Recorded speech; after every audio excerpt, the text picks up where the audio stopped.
Ce que personne ne t'a appris sur l'anxiété, c'est qu'elle n'est pas seulement une émotion, c'est un langage intérieur, un système d'alerte qui s'est déréglé avec les temps. Et la Bible ne traite pas l'anxiété comme une honte, mais comme un poids que l'être humain n'est pas censé porter seul. Verset 2, la semaine. Philippiens 4, 6, ne vous inquiétez de rien, mais en toute chose faites connaître vos besoins à Dieu par de prières et de supplications avec des actions de grâce.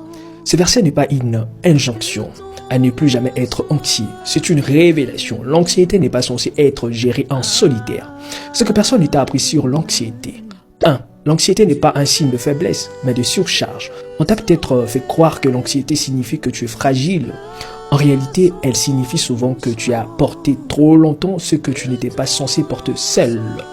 L'anxiété apparaît quand tu anticipes trop, tu contrôles trop, tu t'inquiètes trop pour les autres, tu t'étais trop longtemps, tu accumules trop de responsabilités invisibles. Ce n'est pas un défaut, c'est un excès.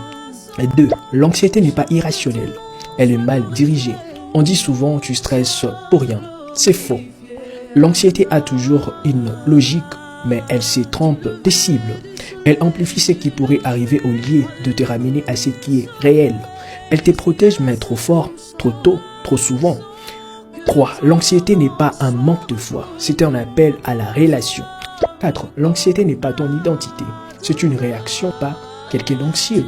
Tu es quelqu'un qui réagit à un environnement, une histoire, une pression, une charge émotionnelle. L'anxiété n'est pas toi, c'est une partie de toi qui a besoin d'être entendue, apaisée, rééduquée. Ce que le verset révèle vraiment. Philippiens 4, 6 t'apprend 3 choses essentielles. Tu as le droit d'être inquiet, mais pas l'obligation de le rester.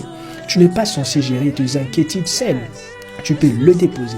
La paix n'est pas produite par ton mental, mais par une relation, une connexion, une confiance, un lâcher-prise. Ces versets ne te demandent pas d'être parfait, ils te demandent d'être en lien. La vérité que personne ne t'a dite. L'anxiété disparaît pas quand tu deviens plus fort, elle s'apaise quand tu deviens moins seul.